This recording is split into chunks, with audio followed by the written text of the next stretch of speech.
పక్కన పెట్టి కొంచెం రైతుల ప్రక్రియ పట్ల ఆలోచిస్తే మంచిగా ఉంటుందని. అట్లాగే ప్రసన్న గారు ఒక మంచి మాట అన్నారు. ఇప్పుడు రైతుల సమస్యలు వాళ్ళ వాళ్ళు తెలవడం లేదు. నిజంగా అదే జరుగుతుంది. మేము ఇప్పటికీ 70-80 రైతు చర్చా వేదికల్లో నేను 45-50 దాకా పోయానండి. అన్ని జిల్లాల్లో, శ్రీకాకుళం నుంచి నెల్లూరు దాకా, ఇటు పక్కన అనంతపురం నుంచి ఆదిలాబాద్ దాకా వెళితే రైతులకు అసలు వాళ్ళు పెట్టుబడి మేము ఒక చిన్న 52 ప్రశ్నలతో ఒక ప్రశ్నపత్రం ఇస్తున్నాం. ఆ ప్రశ్నపత్రాన్ని జస్ట్ 5 కూర్చొని గ్రూప్గా కూర్చొని వాళ్ళు చేయాలి. వాళ్ళు ఏమనుకుంటున్నారు పాపం, వాళ్ళ సమస్యల పట్ల ఇన్ని సమస్యలు ఉన్నాయని ఒకటి మొదట ఆలోచన చేస్తున్నారు. రెండోది, మేము ఒక షీట్లో మీకు వరి పంట అనుకోండి, వరి పంటకి ఎంత పెట్టుబడి అవుతుంది అని మేము ఉజ్జాయింపుగా వేయమంటున్నాం. వాళ్ళు పాపం అన్నీ వేసి వాళ్ళ సొంత భూమికి, దేవుడిచ్చిన భూమి కదా దీనికి పెట్టుబడి ఏమిటి అనుకుంటున్నారు. అదే ఒక ఫ్యాక్టరీ పెట్టేవాడు ఆ ఫ్యాక్టరీకి కొన్న స్థలం నుంచి మొదలుపెట్టి ఆ స్థలానికి ఉన్న విలువ, దానికి ఇంట్రెస్ట్ తెస్తే డబ్బులు, ఇంట్రెస్ట్ కట్టుకొని మరీ ఆ ఫ్యాక్టరీ కట్టడానికి ఎంత డబ్బు ఖర్చు అయింది, దాని ఇంట్రెస్ట్, దాని లోను, ఇవన్నీ కలుపుకొని పెట్టుబడి లెక్క తీసుకుంటారు. రైతు ఏం చేస్తున్నాడు పాపం, తన భూమిని పెట్టుబడిగా భావించడం లేదు. మేము ప్రశ్న వేస్తున్నాం, మీరు ఒక లీజుకో కౌలుకో ఇస్తే ఎంతకి ఇస్తారని. కొన్ని చోట్ల వరి బస్తాలు ఉన్నాయి, ధాన్యం ఉంది, 20 బస్తాలు, 15 బస్తాలు, 13 బస్తాలు. కొన్ని చోట్లనేమో డబ్బులు ఉన్నాయి, 5,000 నుంచి 10,000, 15,000 దాకా ఉన్నది.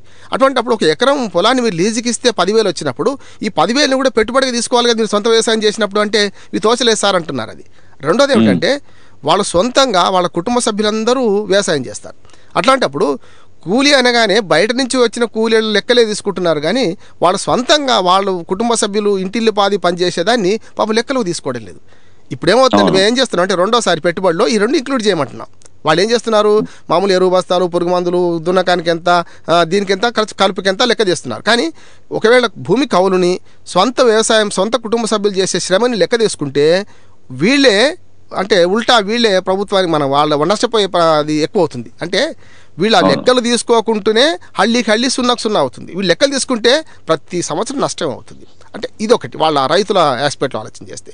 రెండోది ఏమనుకుంటారంటే, దేవుడిచ్చిన భూమి, దేవుడిచ్చిన నీళ్లు, మనం ఏం చేస్తాం, మన కర్మ ఇంతే అని సరిపెట్టుకుంటున్నారు.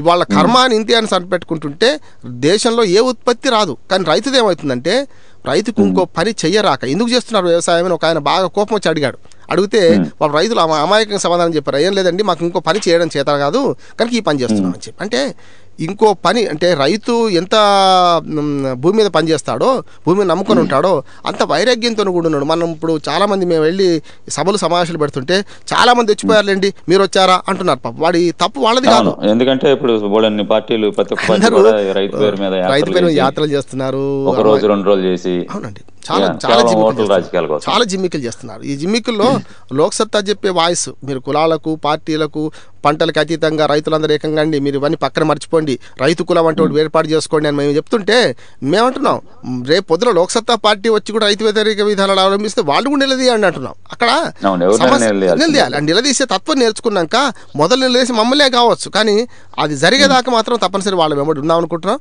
ఇవాళ దేశంలో 70-75% జనాభా రైతులుంటే, రైతుల అంటే వ్యవసాయం మీద ఆధారపడే వాళ్ళు ఉంటే, రైతులే డైరెక్ట్గా రైతులు కాకపోవచ్చు. రైతులు అంటే ఇంకొక డెఫినేషన్ కూడా ఉంది, భూస్వాములు కూడా రైతులేనా అని. మేమేమంటామంటే భూమి మీద పనిచేసే రైతులు, రైతు కూలీలు, కౌలుదారులు అందరూ రైతుల కిందకే వస్తారు. వాస్తవంగా భూమి మీద పనిచేసేవాళ్ళు.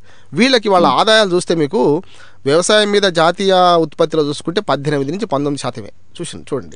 నేను ఎప్పుడో ఒక సామెత చెప్తుంటాను, 3 పడవలు పోతున్నాయి సముద్రంలో, మొదటి పడవలనేమో 100 మందికి 60 మందికి అవకాశం ఉంది, 54 మందికి అవకాశం ఉంది, కానీ అందులో 20 మంది ప్రయాణం చేస్తున్నారు. ఇంకో పడవలో 30 మందికి అవకాశం ఉంటే అందులో 22 మంది ప్రయాణం చేస్తున్నారు.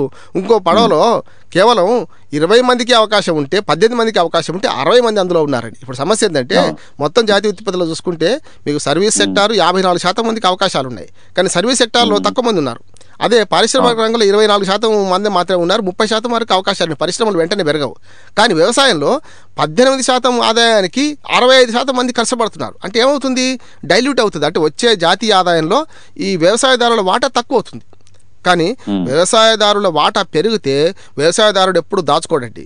ఎప్పుడైనా ఒక 10 రూపాయలు వచ్చినాయి అనుకుంటే ఓ బట్టో బాతో ఏదో వస్తువు కొనుక్కుంటాడు. కానీ మనకు పాత సినిమా పాట ఉంది, లక్షాధికారులైన లవణమనే కానీ బంగారు కణికలు మింగబోరని. ఇవాళ నిజంగా తక్కువ ఆదాయం ఉంచే వాళ్ళు ఎక్కువ ఖర్చు పెడతారు. అంటే వాళ్ళు వచ్చే ఆదాయం మొత్తం వాళ్ళ ఆహారానికి, వాళ్ళ వస్తు వినిమయానికి ఖర్చు అవుతుంది. బాగా లక్షలు సంపాదించేవాడు, వానికి బీపీలు, షుగర్లు, వానికి అన్నీ ఉంటాయి, వాడు తినడానికి కూడా నోచుకోలేడు. అంటే ఏమవుతుందంటే, మీకు తక్కువ ఆదాయం గల వర్గాలు ఎక్కువ ఖర్చు పెడతాయి, ఎక్కువ ఆదాయం గల వర్గాలు తక్కువ ఖర్చు పెడతాయి. అంటే జాతీయ ఆదాయం, జాతీయ ఉత్పత్తిలో వీళ్ళ వాటాలు పేద వర్గాలు ఎక్కువ. దీన్ని గమనించకపోతే, రైతుల సంక్షేమం కోరకపోతే, ఒకనాడు నెహ్రూ 136 ఉత్తరాలు ఇందిరాగాంధీ గారు రాశారు. నేను ఈ మధ్యనే చదివానవి. 136 ఉత్తరాల్లో 13వ ఉత్తరంలో ఈ రైతుల గురించి ఆయన స్పష్టంగా రాశాడు. అంటే సమాజం పని విభజన ఎట్లా జరిగింది, సమాజం ఎట్లా అభివృద్ధి చెందింది, ఆ తర్వాత ఈ ఉత్పత్తిలో అంటే రైతుల భాగస్వామ్యం లేకపోవడం వల్ల రైతుల మీద రైతుల ఉత్పత్తి మీద పెత్తనం చేసే మేనేజ్మెంట్ వర్గాలు ఎట్లా వేరైనా ఈ కులాలు ఎట్లా ఏర్పడని రాసుకుంటూ ఆయన మంచి మాట అంటాడు. శ్రమ చేసే రైతులు, కార్మికులు, మేము లోక్సత్తా టైమ్స్లో ప్రచురిస్తున్నాం ఉత్తరాన్ని, శ్రమ చేసే రైతులు, కార్మికులు అట్టడుగునే ఇవాటికి ఉండడానికి కారణం ఏందని 1931 జనవరిలో రాశాడు ఆయన ఉత్తరం. ఇప్పుడు కాదు, నైనిటాల్ జైల్లో ఉన్నప్పుడు నెహ్రూ గారు ఇందిరా ప్రియదర్శిని కూతురు ఉద్దేశించి రాసుకుంటూ ఈ రైతుల గురించి అక్షర సత్యాలు, అంటే ఇవాడికి 80 ఏళ్ల తర్వాత కూడా ఇవాళ అక్షర సత్యాలు ఆయన రాశాడు. అంటే సమస్య ఏమిటంటే రైతుగానే ఉంటున్నాడు, పెట్టుబడిదారిగా పోతున్నాడు. దీన్ని నివారించాలంటే మేము ఏమంటామంటే సూటిగా ఒక ప్రశ్న వేస్తున్నాం. ఇవాళ ఎసెన్షియల్ కమ్యూనిటీస్ కింద ధాన్యాన్ని ఎట్లా తీసుకున్నారో, సిమెంట్ కూడా గృహ నిర్మాణం ఇవాళ లక్షల ఇండ్లు కట్టిస్తున్నా అంటున్నారు కదా, ఇవాళ సిమెంటు మన నిత్యావసరం కదా. ఇవాళ పేద వర్గాల ఇండ్లకి సిమెంట్ కావాలి, అట్లాగే స్టీల్ కావాలి. మరి స్టీల్ ఫ్యాక్టరీ వాడిని, సిమెంట్ ఫ్యాక్టరీ వాడిని మీరు నియంత్రించవచ్చు కదా. అంటే 150కే సిమెంట్ బస్తా ఉండాలి, 6,000కి కాక 3,000కే క్వింటాల్ ఇనుము కావాలని. కానీ గనులు మాత్రం గనులకు అమ్మేసి ఇవాళ పరిస్థితి అంటే 150 రూపాయలు రాయల్టీ వసూలు చేస్తూ 60,000 రూపాయలకు టన్ను ఇనుము నమ్మిస్తున్నారే. మరి ఆ వేరియేషన్ ఎక్కడిది?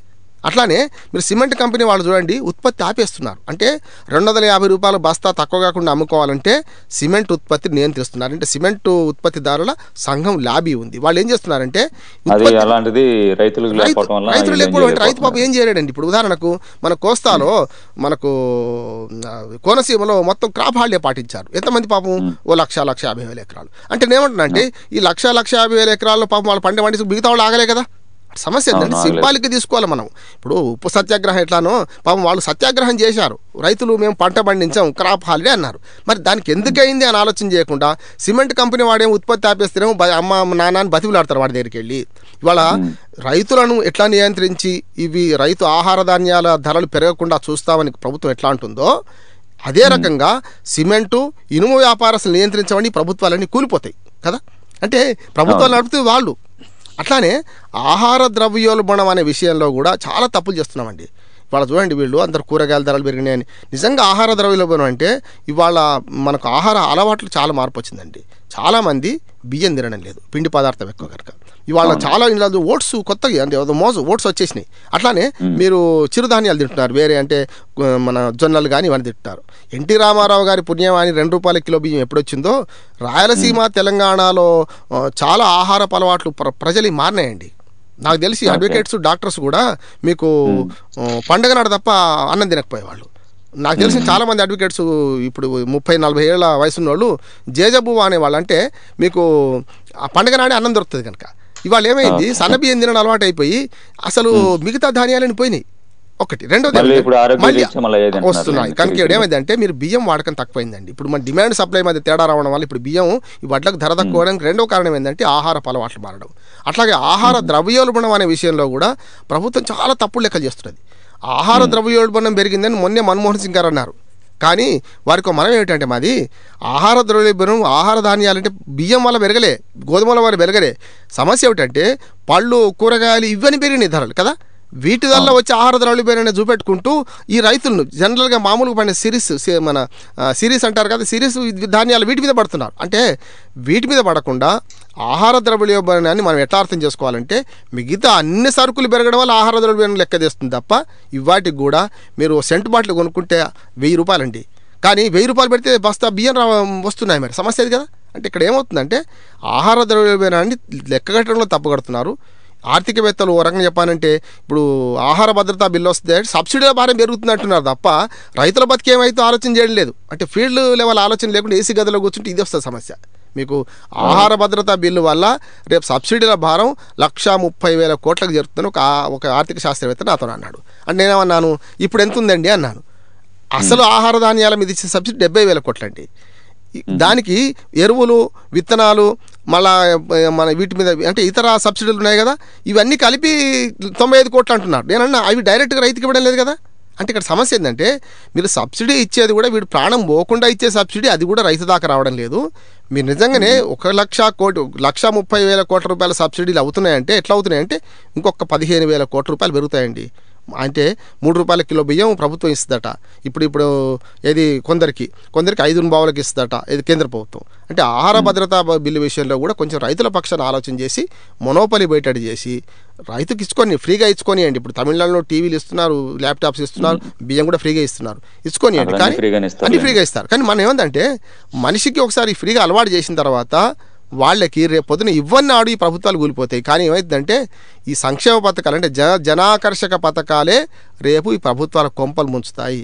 మేము ఆనాడే అన్నాం మాకు విద్యార్థులు వ్యతిరేకమైనా సరే అనుకొని ఈ saturated point Rajasekhara Reddy government వచ్చినప్పుడు సాచురేటెడ్ పాయింట్ అంటే మనం నిండా మునిగిపోతారయ్యా, ఫీజులు రీఎంబర్స్మెంట్ ఇవ్వండి. కానీ ఫీజులు రీఎంబర్స్మెంట్ పేరు మీద అందరికీ ఇస్తే రేపు పొద్దున 300 కోట్లు 3,000 కోట్లు అవుతాయన్న. ఇప్పుడు 6,000 కోట్ల రూపాయలు బకాయిలు ఉన్నారండి వాళ్ళ. అంటే ఈ పరిస్థితి వస్తే మేము ఆనాడు చెప్పాం. ఇప్పుడు లోక్సత్తా ఎప్పుడైనా కూడా ఏం చేస్తుందంటే కొన్ని ముందు ఊహించి ప్రభుత్వంలో ఉండకున్నా ప్రభుత్వం చేసే పని తప్పు ఒప్పై తప్పు అని చెప్తున్నాం. సమస్య ఎక్కడ వస్తుందంటే ఈ వర్గాలు తమ గురించి ఆలోచించే వర్గాలు ఒక్కోసారి పొరపాటుతో లోక్సత్తా అనేది మాకు వ్యతిరేకంగా ఉంది అని అనుకుంటున్నారు. కానీ తీరా ఆ సమస్య ముదిరిన తర్వాత ఇవాళ నేను గుంటూరులో కాలేజీకి వెళ్ళాను. 1,600 మంది స్టూడెంట్స్ ఉంటే కేవలం 160 మంది మాత్రమే ఫీజు కడుతున్నారండి అక్కడ డైరెక్ట్గా. అంటే మిగతా 1,440 మంది ఈ రాయితీ పొందుతున్నారు. అంటే ఇవాళ ప్రైవేట్ కళాశాలలన్నీ ఆ రాయితీ మీద నడుస్తున్నాయి. అందుకని 16 కాలేజీలు అమ్మకానికి పెట్టారు మొన్నే, ఇంజనీరింగ్ కాలేజీ. ఇదే మీరు మొత్తం మీద వ్యవసాయ రంగాన్ని సమూల సంస్కరణల వైపుగా ప్రభుత్వం తీసుకెళ్ళకపోతే ఇవాళ వచ్చే పరిస్థితులు ఏమిటంటే రేపు రైతులు పూర్తిగా నష్టపోయి ఉత్పత్తి మానుకునే పరిస్థితి వస్తుంది. ఇవాళ ఆత్మహత్యలు జరుగుతున్నాయి. రేపు పొద్దున మొత్తం వ్యవసాయాన్ని మానుకున్నాక ఈ వ్యవసాయ ఆహార ద్రవ్యోల్బణం పెరిగి ఇవే బియ్యం రేపు 60 రూపాయల కిలో కూడా అయ్యే అవకాశం ఉంటుంది. రామ్మోహన్ గారు, మనం ప్రసన్న గారిని ఒక క్వశ్చన్ అడుగుదామండి. చెప్పండి ప్రసన్న గారు, ఇప్పుడు లోక్సత్తా మనకి ఇప్పుడు సేవ్ ఫార్మర్స్ లేదా రైతు యాత్ర ఒకటి చేపట్టబోతుంది కదా, దీనికి మీరు పిఎఫ్ఎల్ తరపు నుంచి మీరు ఏ రకమైన సహాయం అందిస్తున్నారు? అది అవేర్నెస్సా లేదంటే ఏమన్నా ధన సహాయమా? అది చెప్తానండి. మొదటగా రామ్మోహన్ రావు గారు చెప్పిన ప్రశ్నకు నేను కొద్దిగా యాడ్ చేస్తాను, తర్వాత మీ ప్రశ్నకు సమాధానం. ఓకే. రామ్మోహన్ రావు గారు చెప్పినట్లుగా ఏంటంటే అక్కడ 3 విషయాలు ఉన్నాయి. ఒకటేమో మార్కెట్ ని గవర్నమెంట్ టేక్ ఓవర్ చేసుకోవడం, రెండోది పూవర్టీ పేద ప్రజలు వాళ్ళ కోసం సబ్సిడీలు అనేది, మూడోది లోక్సత్తా పార్టీ కానీ ఇప్పుడు ఇలాంటి పని ఎందుకు చేయాలి అనేది.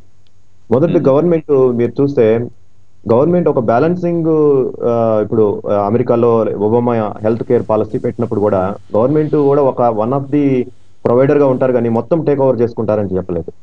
సిమిలర్ గా ఇప్పుడు మన బ్యాంకింగ్ కానీ ఇన్సూరెన్స్ కానీ ఇండియాలో ఇప్పుడు అన్ని లిబరలైజ్ అన్ని అయిన తర్వాత గవర్నమెంట్ కూడా ఉంది, కానీ అది ఒక ప్లేయర్ గా పనిచేస్తుంది, ఎందుకంటే మోనోపోల్ అయిపోకుండా ప్రజలు నష్టపోకుండా.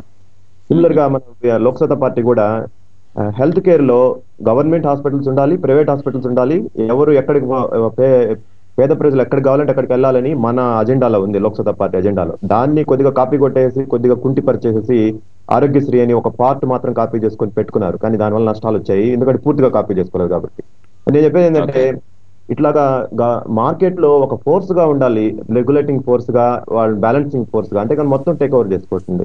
ఇక్కడ ఏం చెప్తున్నట్టు గవర్నమెంట్ ఆర్గ్యుమెంట్ ఏంటంటే పేద ప్రజలకి నేను ఉచిత బియ్యం ఇవ్వాలి, ఉచిత రైస్ ఇవ్వాలి, లేకపోతే ఇంతమంది పేద ప్రజలు ఉన్నారు వాళ్ళ కోసంగా అని చెప్పేసి ఆ మార్కెట్ మొత్తాన్ని రెస్ట్రిక్ట్ చేయడానికి ఇప్పుడు ఇట్లా ఎక్స్పోర్ట్ రెస్ట్రిక్షన్స్ అలా పెట్టేసి మార్కెట్ మొత్తాన్ని కుంచింపజేసి రైతులకి బతకడానికి లేకుండా సిచ్యువేషన్ తీసుకొస్తుంది అనమాట. అది మొదటి పాయింట్. రెండో పాయింట్, ఎందుకు ఇంతమందికి చేయలేకపోతుందంటే అండర్లైన్ రీజన్ ఏంది, 80% పీపుల్ స్టిల్ $2 కంటే తక్కువ సంపాదిస్తున్నారు. ఇంతమంది పేద ప్రజలు ఎందుకున్నారు? ఆ పోవర్టీ పోవడానికి మళ్ళీ హెల్త్ కేరు, ఎడ్యుకేషను, ట్రైనింగ్ వాటి మీద కాన్సన్ట్రేషన్ చేయకుండా ఎంతసేపు ఈ తాయిలాల మీద వీటి మీద కాన్సన్ట్రేషన్ చేస్తున్నారు. అది రెండో పాయింట్. మూడో పాయింట్, ఇప్పుడు మనం రైతులకు ఎందుకు చేయాలి అంటే, ఒకటి మనం రైతులు అనే వాళ్ళు అన్నదాతలు, శాంతి దూతలు, వాళ్ళు ఎప్పుడు మనం చూస్తే ఉద్యమాలన్నీ కూడా వేరే వాళ్ళందరూ జీతాలు లేకపోతే ఉద్యోగస్తులు చేస్తున్నారు, వాళ్ళు చేస్తున్నారు, వీళ్ళు చేస్తున్నారు, కానీ రైతులందరూ కూడా ఎప్పుడు సాధారణంగా శాంతిగా ఉంటారు. వాళ్ళ మీద మనం జాలిపడి మనందరికి భోజనం పెడుతున్నారు కాబట్టి ఒకటి అభిమానంతో చేయాలి. రెండోది, మీకు అలాంటి లేకపోయినా కూడా చేయకపోతే ఏమవుతుందంటే ఇప్పుడు యూత్ ని పట్టించుకోకపోతే వాళ్ళు ఎలా నక్సలైట్లు అయిపోయారో, లేకపోతే కొన్ని ప్రాంతాల్లో ట్రైబల్స్ ని వాళ్ళందరినీ పట్టించుకోకపోతే వాళ్ళు ఇలాగా ఉద్యమాలకు వెళ్ళిపోయారో, అలా కాకుండా వాళ్ళందరికీ కూడా మీ సమస్యలకి ఇది సమస్యను రాజకీయం ద్వారా పరిష్కరించుకోవచ్చు, మనందరం కూడా ఈ సమస్యలకు సమాధానాలు ఉన్నాయి అని చెప్పేసి లోక్సత్తా పార్టీ ఇలాంటి ఇప్పుడు చేసిన ఈ రైతు సత్యాగ్రహం కానీ ఇలాంటివన్నీ కూడా